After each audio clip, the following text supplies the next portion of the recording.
Welcome back to the channel, guys. So out of a total of 6 Premier League clubs that qualified for the Champions League for this season, only 2 have qualified for the quarter-final stages of the competition, and that's talking about Arsenal and Liverpool. I mean, congratulations to them. Like I said, there were a total of 6 clubs, and that's including Manchester City, Liverpool, Arsenal, Chelsea, Newcastle and Tottenham. These are the clubs that qualified for the Champions League, but we now have 2 of them progressing into the quarterfinals, and I mean, congratulations to them. It really shows that the Champions League is not a game or competition for the faint-hearted. All right, so yesterday we saw exactly why Liverpool remain one of the best when it comes to Champions League football.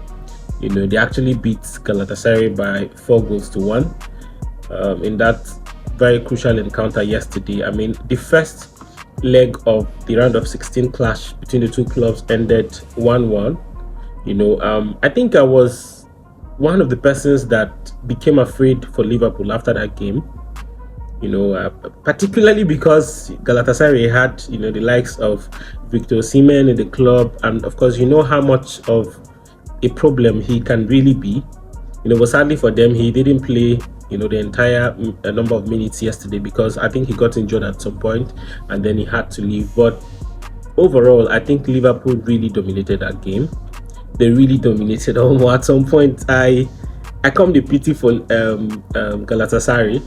I was really feeling for them. So by aggregate, that game ended 4-1 in favor of Liverpool, who of course have now progressed to the next stage of the competition. And then Arsenal beat Bayern Leverkusen by 2-0, taking the aggregate to a total of 3-1. Remember that the first leg of the competition, first leg of the round of 16 ended 1-1 as well. And in other competitions, Newcastle were beaten. They were whitewashed by Barcelona. How somebody will just prove to you that they are better than you? That was what we saw in the Barcelona versus Newcastle game. Of course, from the beginning of the game, it was beginning to look like Newcastle wanted to sort of dominate because, of course, it was 2-2 initially. Barcelona scored, and then before you knew what was happening, of course, Newcastle got back into the game. And then, of course, it became 2-2.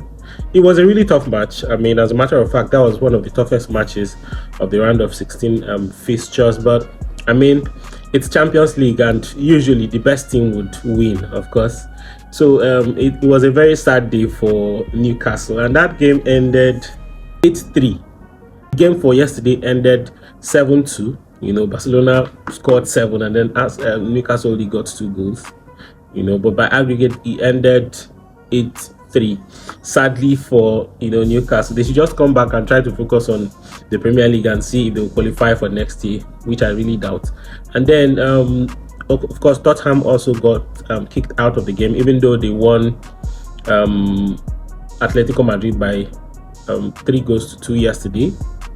If you're going by aggregate, it's now 7-5. That's 7 in favor of Atletico Madrid and then 5 for Tottenham. They did their best, but then their best was not just good enough. It's beyond just putting up a very good performance. If you're putting up a very good performance and then you're not scoring, at the end of the day, now you go see pack your load, they go house. All right, Bayern Munich beats Atalanta by 4-1. On my aggregate, it was 10-2. Guy, this season, the Champions League this season looking like it's going to have the highest number of goals because the way teams are just pouring goals in, like, it's just crazy.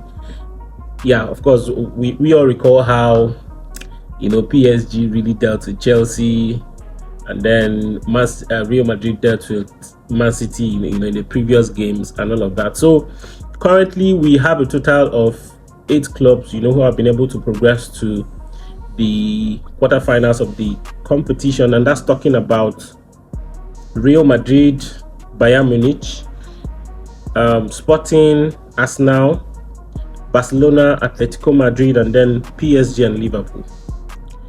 Of course, in the order I mentioned them, they are also going to play against themselves. So it means that PSG will be playing Liverpool more. That's going to be one of the toughest games of the quarterfinal stages. PSG is playing Liverpool. Barcelona is playing Atletico Madrid on the 8th of April. Sporting is playing Arsenal. Arsenal are just so fortunate. So Real Madrid is playing Bayern Munich. Who do you see progressing to the semi-finals of the competition from these features? Well, for me, I feel like Bayern is going to beat Real Madrid. Of course, Bayern is one very stubborn club, but then it's football and you can expect anything. And of course, Arsenal is going to progress to the semi-finals, sadly.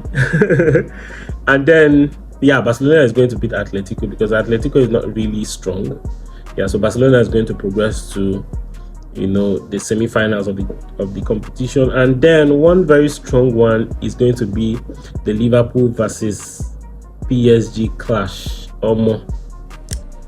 It's difficult because as Liverpool don't progress, reach this stage, they will do everything humanly possible to make sure that they progress even to the next stage. So it's going to be a very difficult one, but I'm going to give it to PSG. I don't know, I'm going to give it to PSG because, they've really shown a lot of commitment, especially given the fact that they are the defending champions. But of course, we'll wait to see what happens at the end of the day. So you can just drop your thoughts on the comment section. Who do you see progressing to the semis of this year's Champions League? Yeah, so just share your thoughts. And moving on, there's one story that's really been making the rounds, and that's the fact that CAF, that's talking about Confederation of African Football, has said that Morocco are the winners of this African Cup of Nations tournament. Originally, it was won by Senegal, but CAF has come out to say that going by its rules and the fact that Senegal walked out of the pitch that final day, after that very controversial penalty was awarded to Morocco, they are stripping them of their title as African champions and they are giving it over to Morocco. So as it is, Morocco are the champions of Africa, sadly. As much as that doesn't sound interesting, if there is any rule like that, then there's nothing any one of us can do. And I feel like it should really be a lesson to other football clubs. No matter how angry you get, make sure you don't violate rules. It was completely unnecessary walking out on that pitch. It was really, really unnecessary. So unprofessional, to be honest. So congratulations to Morocco. Even though I'm wondering how the victory would now feel, because it's not like you were called out that day as the winners of the competition. So congratulations to them anyway. It's just that it's really going to be very sad for the likes of Sadio Mane, who really celebrated and really gave their all to that final. Of course, we saw how very impactful he was. It's really going to be sad, for him. So just share your thoughts in the comment section. Did you see any of the clubs that have been beaten so far progressing to the quarterfinals of the Champions League, or were you surprised at the clubs that have progressed so far? Did you see clubs like Chelsea, Man City progressing? What really was shocking for you? Thank you very much for watching. As always, bye for now.